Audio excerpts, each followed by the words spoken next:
Day 29, and it's morning. I'm walking right next to the East Verde River, and I'm about to start the climb up to the top of Magan Rim. So, wish me luck. And I gotta say, I'm gonna miss this section right before the rim. You can see there's a bridge there. The water's right here. It's been clear, beautiful running water throughout this entire section. And once I get onto the rim, I think there's a couple of running water sources, but it's a whole lot of stock and wildlife tanks. So, gotta choose my sources carefully, but I'm gonna miss this beautiful stuff right here. Nice flowing water. And here we are, top of the rim. Obviously not getting the amazing views. This is not the most dramatic section of the rim, but if the trail went up one of those sections, I might be pretty angry by the time I got to the top. So, all the way up here, the climb wasn't really that bad. Kind of following a road, kind of up a less steep part of the rim. And now I get to see what is past the rim. From the from the map, it kind of looked like forest roads and wildlife tanks.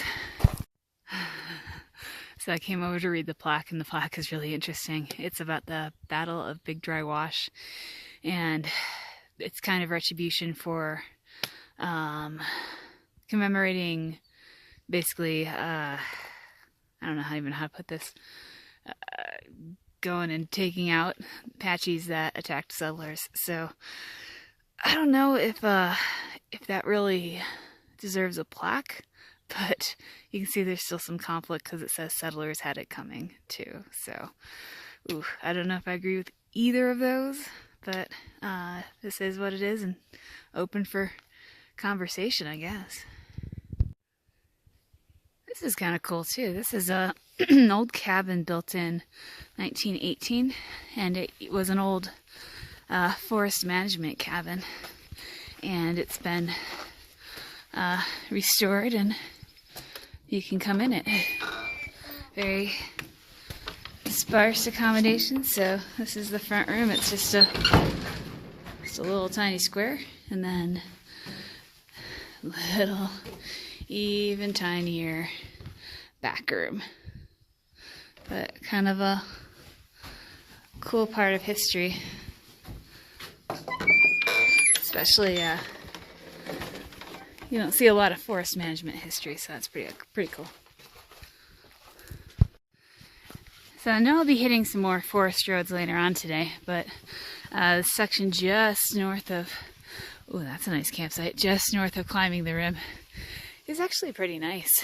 It's just walking through the forest, and the trail isn't super defined at times, so you have to find the cairns, and it's a little bit more of a nicer experience in nature than just walking a road.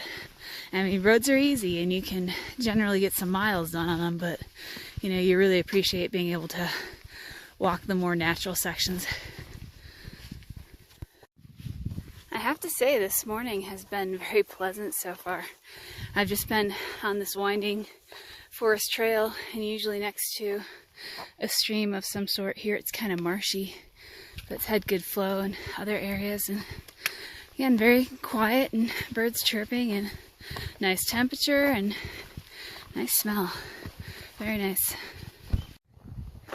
Here's one of the many appetizing upcoming tanks in the area, but luckily I'm getting pretty close to it looks like a fairly good sized running stream, creek, river, something like that. So I'm gonna give this one a miss and go get some better water.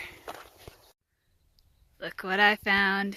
East Clear Creek is the name of this water source, and it's clear, it's flowing, and it looks crossable too. Looks like I can probably hop that other side, I'm assuming. But this is where I'm stopping for lunch and getting some water and then I've got to climb up the other side. It was actually kind of steep to get down here. So this is what I've been walking through the majority of the day. It's just kind of flat, sometimes rolling a little bit, and surrounded by trees. And this forest is a little strange to me at the times. Here it's not so bad, but there's a lot of open space. At times it kind of looked like I was walking through more of a park than a forest. I don't know if that's just the natural landscape around here or something else, but it should make it easy for me to set up my tent tonight if down the road everything still kind of looks like this. So there'll be plenty of flat spaces for that. My gosh, look at this guy. He's huge. It was right next to the trail. I have no idea what kind of snake he is. Kind of reared up by a rattlesnake, but the head looks different to me. So, I'm not sure what kind of snake this is. Big though. Big snake. About to cross Highway 87 again. You can see the Arizona Trail sign on the opposite side. This is going to be my third time crossing this highway. It's been just kind of winding up north, and I've been crossing it every once in a while. First time I crossed it maybe 2 days after Roosevelt Lake, and then right in Pine, and now. So I'm going to put the phone away because people have been flying down this road, and I do not want to die. Passing 500 miles. 500 down, 288 to go. This is Sheepherder Tank. It's the best reviewed of all the cattle and wildlife tanks around here. And yeah, it looks like more of a small lake than a, cow pond or whatever.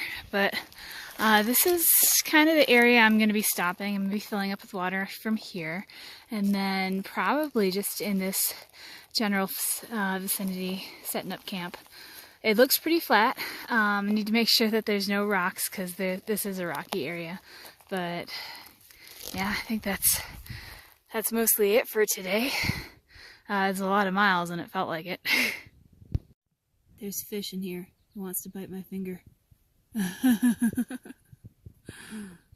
was a well-stocked stock pond. I'll try it again. Ooh, there he goes. Saw him come up and try to bite an insect, and then there's a couple of them in there. They were very curious about my filter bag.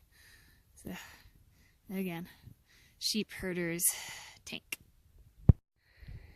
And wouldn't you know it, I actually found a previously established campsite. It's even got that fire ring in the back, which I don't use. There's no time for fires when you're through hiking. So that's it for, gosh, what is it, day 29? Okay, day 29.